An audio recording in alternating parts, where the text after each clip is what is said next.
축복하며 기도하옵나이다. 아멘. 사람들은 심리적으로 12월을 기다립니다.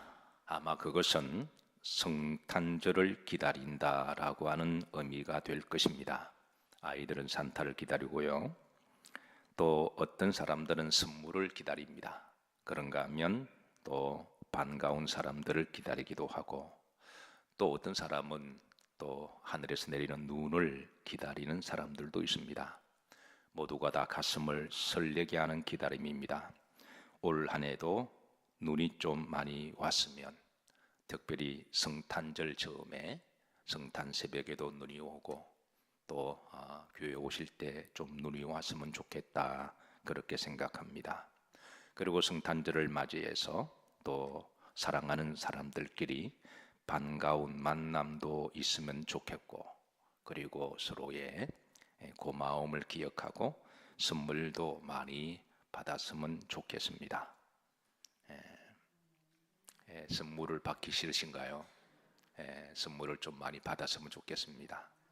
근데 분명한 거는 줘야 받습니다. 그러나 성탄절에 우리 그리스도인들이 가장 기다리고 만나야 할 분은 따라 하십니다. 예수 그리스도이십니다. 사랑하는 성도 여러분, 그분이 오십니다.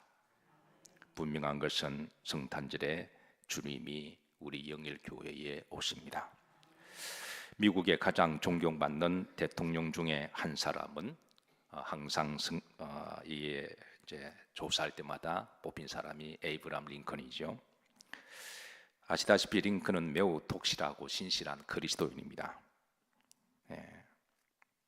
그의 그리스도의 인격과 성품은 그가 대통령이 되어서도 전혀 변함이 없었습니다. 교만하지 않았고 권력을 남용하지 않았습니다. 오직 하나님께서 뜻과 사명이 계셔서 자신을 그 자리에 올려놓으신 거로 그렇게 믿음으로 고백하고, 하나님 주신 모든 특권과 힘을 오직 복음을 전하는 도구로 사용했던 사람입니다. 링컨은 주일이 되면 아무리 국정에 바쁘다고 할지라도 섬기는 교회에 가서 하나님께 진정으로 예배를 드렸습니다. 자, 그런데 토요일이 되면 링컨이 다니는 교회의 담임 목사님실에 전화가 자주 옵니다. 이번 주에 대통령이 오십니까? 그러면 담임 목사님은 그 링컨의 인품과 또 성품을, 믿음을 잘 알기에 틀림없이 올 것입니다 라고 대답을 하면, 그러면 그 주일날 정부의 강요들이나 여러 인사들이 참석을 합니다. 그런데 어쩔 수 없이 타주에 가게 될 때는 이제 그 가까운 곳에 가서 예배를 드렸는데, 그러면 이제 다시 모양실에 전화가 옵니다. 이번 주에 대통령께서 오십니까? 타주에 가셨으니 아마 오시지 않을걸요 라고 대답하면 그 주에는 자리가 썰렁합니다. 그리고 이제 타주에 갔다가 다시 돌아오면 토요일 되면 어김없이 또 전화가 불티가 납니다. 이번 주에 대통령이 오십니까? 이런 전화를 하도 반복적으로 자주 받다 보니 담임 목사님이 이제 이렇게 대답을 했대죠. 대통령께서 오실지 안 오실지는 잘 모르겠습니다. 그러나 분명한 것은 만왕의 왕 대신 예수님은 오십니다. 사랑하는 성도 여러분, 12월은 그분이 오시는 날을 기념하는 절기가 있습니다. 바로 우리가 잘 아는 성탄절입니다. 따라서 하십니다. 그분이 오십니다. 그리고 예수님은 우리 영일교회에 오십니다. 이 땅의 모든 교회의 주인은 예수님이십니다. 그래서 모든 교회마다 예수님이 오실 것입니다. 사실 대중 앞에 선다고 하는 것이, 서는 것 자체가 심리적으로 사람을 떨리게 만들기도 하는데요. 여러분들도 경험이 있다시피 특별히 거룩한 강단에 선다고 하는 것은 다른 곳에 서는 것과 또 다른 영적 의미가 있어서, 그래서 여러분들이 강단에 서게 되면 이제 버벅거리기도 하고 때로는 스텝이 꼬이기도 하는데요. 오늘 우리 김대강 목사님께서 기도를 참 잘하셨습니다. 잘하셔서 은혜로 왔는데, 그런데 말미쯤 돼서 이것은 주님이 우리의 예배와 기도를 들으시니까 이거는 조금 시정을 해야 되겠다 싶어서 말씀을 드리고자 합니다. 아마 여러분들도 아마 들으시면서 약간 살짝 불편할 수도 있을 거예요. 마지막에 어떤 기도하시냐면 교회의 주인이 되신 담임 목사님께서 아마 그 사이에 교회의 주인 되신 예수님께서 아마 이 말을 예수님이 빠졌던 것 같아요. 여러분 뭐 저만 들었나요? 여러분 기도를 대충 들으시군요. 그러면 설교도 대충 들으실 테이고, 제가 앞으로 설교를 버벅거리고 실수해도 한 주간 동안에 제가 회개하는 마음으로, 그리고 죄책감을 가지고 고민하지 않아도 되겠군요. 때로는 목사의 설교 한마디가 대중 앞에서 하다 보면 심리적으로 두렵고 떨리기 때문에 버벅거리기도 하고, 다리만 꼬이는 게 아니라 입술도 꼬일 때가 있어서 때로는 말씀을 잘못 전할 때 그것이 하나님께 죄송스럽고 성도들에게 미안해서 목사는 한 주간 동안에 늘 무거운 마음과 때로는 죄책감을 가지고 혼자 고민할 때도 들어 있습니다. 그런데 설교를 대충 들으신다 그러니까 제가 앞으로 그럴 필요가 없겠네요. 아마 어떤 분은 민감하게 아마 그 부분에 대해서 약간 살짝 좀 그런 분들도 계실 거예요. 특별히 저는 그렇습니다. 성격이 예민해서 소심해서 그런지는 몰라도 어쨌든 작은 것 하나까지라도 우리가 신경을 쓰고 또 주님의 마음으로 우리가 목회도 하고 믿음 생활도 해야 될 줄로 믿습니다. 아마 목사님의 본인은 그러지 전혀 않으실 거예요. 건강한 신학을 기반으로 해서 지금까지 잘 배워오셨고 또 목회를 하셨으니까. 근데 앞에 강단에 오다 보면 여러분 버벅거릴 때가 본의 아니게 있습니다. 교회의 주인은 예수님이십니다. 교회의 주인 되신 예수님께서 서시는 담임 목사를 통하여 주님의 교회를 맡겨주신 것이죠. 앞으로 여러분 혹 실수하더라도 여러분이 너그럽게 이해해 주시고 그렇게 기도해 주시기를 주의 이름으로 축복합니다. 분명한 것은 교회의 주인 되시고 머리가 되신 예수님께서 성탄절의 주인 되셔서 교회마다 오십니다. 그리고 분명한 것은 우리 영일 교회에도 오십니다. 그리고 여러분의 마음속에도 임하시기를 주의 이름으로 축복합니다. 오늘 본문에 보시면 이제 한 천사가 주의 사자가 나타나서 이 복음을 전합니다. 11절에 보면 오늘 다윗의 동네에, 오늘 영일 교회에, 오늘 모든 교회에 너희를 위하여, 따라서 하십니다. 나를 위하여 한 구주가 나셨으니, 한 구주가 오시니 곧 예수 그리스도 주시니라. 아멘이신가요? 예. 자, 주의 천사가, 주의 사자가, 주의 종이 주께서 오신다고 하시면서 어떤 구주로 오시는지 이제 네 가지를 드러냅니다. 첫째, 기쁨의 주로 오신다는 소식입니다. 1절입니다. 다 같이 압독하십니다. 천사가 이르되 부수하지 말라. 보라, 내가 온 백성에게 미칠 큰 기쁨의 좋은 소식을 너희에게 전하노라. 그러니까 큰 기쁨의 좋은 소식입니다. 기쁨에도 질이 있고 등급이 있죠. 그러니까 최상급의 기쁨, 가장 좋은 큰 기쁨을 우리들에게 전하기 위해서 오십니다. 이 큰 기쁨의 좋은 소식은 바로 인류의 희망의 소식입니다. 행복한 소식입니다. 절망 속에 있는 이들에게 희망의 소식이며 죄악 속에 있는 이들에게 죄에 대한 자유함과 용서의 소식입니다. 죽음에 있는 이들에게는 생명의 소식이며 지옥에 갈 이들에게는 천국의 소식입니다. 불안과 두려움 속에 떨고 있는 이들에게는 평안함과 담대함의 소식입니다. 따라서 하십니다. 그분이 오십니다. 지금 우리가 살아가는 이 시대는 매우 불안하고 두려움의 시대입니다. 여기저기 전쟁과 전쟁의 소문이 더 늘어나고 내년에는 경제적인 위기가 전 세계적으로 덮친다고 그럽니다. 그리고 내년에는 역대급 한파가 온다고 그럽니다. 내년에는 생태계 위기와 교란으로 어떤 재난이 일어날지 아무도 예측하지 못합니다. 그래서 어떤 사회학자는 내년을 전망하기를 불안과 두려움의 한 해가 될 것이라고 진단을 합니다. 그리고 우리도 인생을 살아가다 보면 때로는 절망을 직면하기도 하고 그리고 외로움과 고독에 빠질 때가 있습니다. 때로는 연약하기도 하고 때로는 고통을 경험할 때가 있습니다. 그럴 때마다 우리 마음속에 이렇게 기도하십시다. 그분이 오신다. 힘들고 어려울 때 주님이 오신다. 주님이 나와 함께 계신다. 성탄절은 주님이 이미 오신 것을 다시 기념하는 절기입니다. 이미 역사 속에 오신 예수님께서, 그러나 그 역사적인 예수님이 이제 내 안에 다시 들어오시는 것을 회복하는 절기입니다.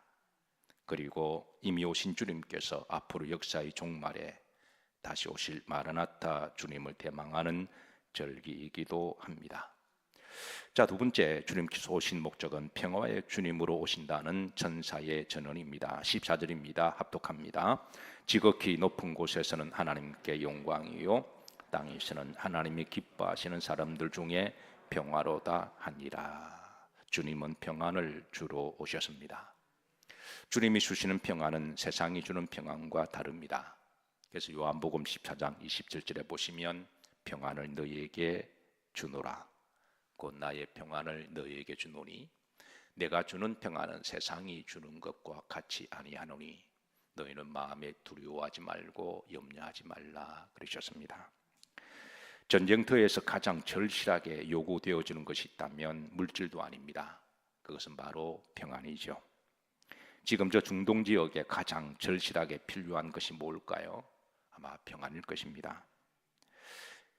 잠시 지난 며칠 동안에 휴전에서 평안하기도 하지만 그 평안은 사실은 불안한 평안이고 또 진짜 평안이 아닙니다.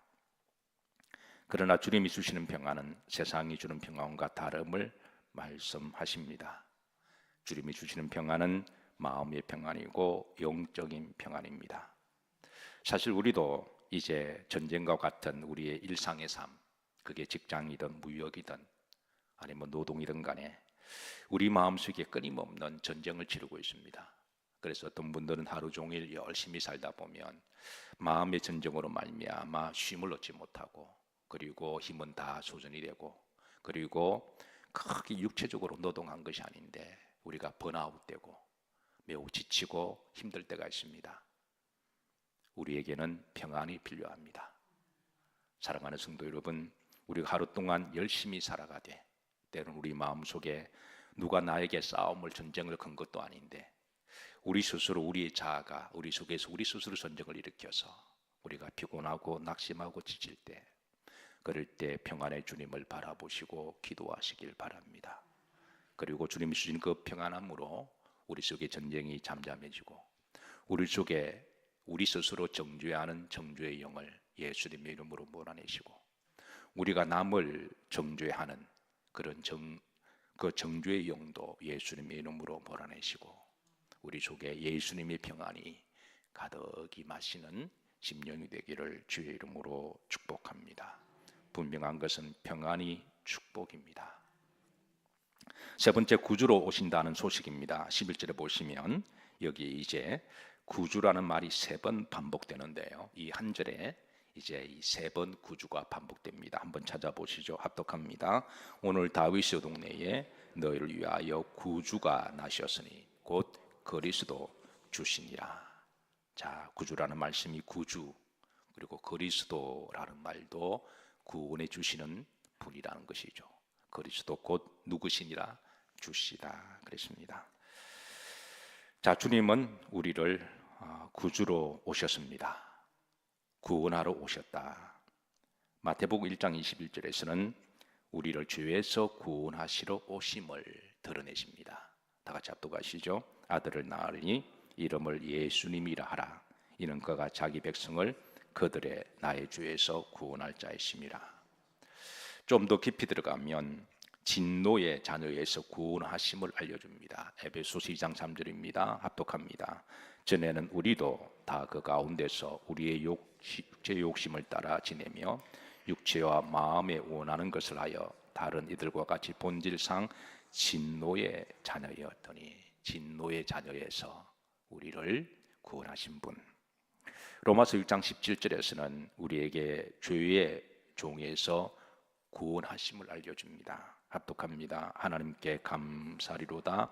너희가 본래 죄의 종이더니 그랬습니다. 원래는 우리가 죄의 종 노예였는데, 그래서 그 죄의 종에서 우리를 구원하러 오시고 우리에게 자유를 주신 예수 그리스도십니다. 요한복음 8장 44절에는 좀 더 영적인 심층으로 들어가서 마귀의 자녀에서 우리를 구원하러 오심을 알려주는데요. 초반점을 합독합니다.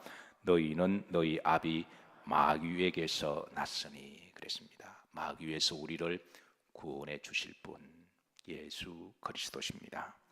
마지막으로 가장 본질적으로 주님의 구원은 지옥에서 구원하실 분임을 알려줍니다. 마태복음 23장 15절입니다. 구름절에 다 같이 합독하십니다. 더 지옥의 자식이 되게 하는도다. 원래 인류는 모든 사람들은 다 지옥의 자식이 되고 영원히 지옥의 형벌을 받을 수밖에 없는데, 예수님을 통하여 지옥의 자식에서 천국의 자식으로, 구원의 자식으로 우리를 구원하시기 위해서 오셨습니다. 사랑하는 성도 여러분, 예수님이 이 땅에 오신 것은 바로 우리를 구원하시기 위해서 오셨습니다. 따라서 하십니다. 그분이 오십니다. 이 세상에서 가장 복된 큰 기쁨의 좋은 소식은 바로 우리를 구원하신다고 하는 구원의 소식인 줄로 믿습니다. 성경은 우리 그리스도인들이 가장 귀하게 여기고, 그리고 이것을 늘 기억하고 이것을 소중히 여기며 이것을 기억할 때마다 행복하게 가르쳐 주시는 것이 바로 이제 구원임을 우리에게 가르쳐 주시는데요. 신명기 33장 29절을 보시면, 자, 하나님이 이렇게 우리들에게 알려주십니다. 초반절만 합독하시죠. 이스라엘이여, 너는 행복한 사람이로다. 여호와의 구원을 너같이 얻은 백성이 누구냐. 하나님이 우리에게 말씀하시고 가르쳐 주십니다. 이스라엘이여, 너는 어떤 사람이로다? 행복한 사람이다. 그리고 행복한 이유를, 그 근원을 알려주십니다. 여호와의 구원을 너와 같이 얻은 사람이 누구냐. 세상 사람들의 행복의 그 기준을 주로 세상적인 것으로 기준을 하죠. 돈이 많으면 행복하겠다. 건강하면 행복하겠다. 내가 사회적으로 지위가 좀 높아지면 행복하겠다. 내가 권력이 있으면 행복하겠다. 내가 좀 잘생기면 행복하겠다. 아마 이런 기준을 가지고 행복의 바로미터를 잽니다. 물론 그런 것들이 있으면 나쁜 것은 아니지만, 그러나 성경 우리들에게 본질적으로 여호와의 구원을 너같이 얻은 사람이 누구냐, 그래서 구원을 귀히 여기고 늘 기억하고 이것을 잃어버리지 말고, 구원 하나만 가지고도 우린 하나님 앞에, 하나님 저는 행복한 사람입니다 라고 고백할 수 있어야 할 줄로 믿습니다. 여호와의 구원을 너같이 얻은 백성이 누구냐, 이 말씀 속에 역설이 있습니다. 사실 예수님은 아무나 믿을 수가 있습니다. 누구든지 예수님을 믿을 수가 있습니다. 그 시간과 그 타이밍은 제한이 없습니다. 언리미트적으로 누구나 언제나 제한과 조건 없이 예수님을 믿을 수가 있습니다. 그런데 예수님을 그렇게 믿을 수가 있는데 역설적으로 아무나 믿을 수도 없습니다.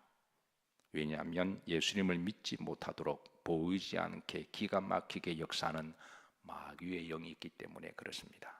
그래서 여호와의 구원을 너같이 얻은 자가 누구냐, 이렇게 하나님이 강조하시는 것은 아무나 믿을 수가 있지만 아무나 믿을 수가 없고, 아무나 구원받을 수 있지만 아무나 구원받을 수가 없고, 아무나 하나님의 아버지가 될 수가 있지만 아무나 하나님을 아버지라 말할 수가 없고, 아무나 천국 갈 수 있지만 아무나 천국에 들어가는 것이 아닙니다. 그래서 하나님이 말씀하십니다. 여호와의 구원을 너같이 얻은 자가 누구냐? 이는 그만큼 소수라고 하는 것이죠. 그래서 사랑하는 성도 여러분, 교회를 어느 정도 다니다 보면 구원의 확신이 너무 충만한 나머지 구원에 대해서 너무 쉽게 생각하고 잊어버리는 경향이 있는데 성경은 그러지 말라고 그러십니다. 구원을 귀히 여기고 늘 기억하고 구원받은 성도답게 그렇게 살아가기를 우리들에게 알려주고 있습니다. 자, 여기까지가 오늘 본문에 보면 주님이 이 땅에 오신 목적을 전해주는데요.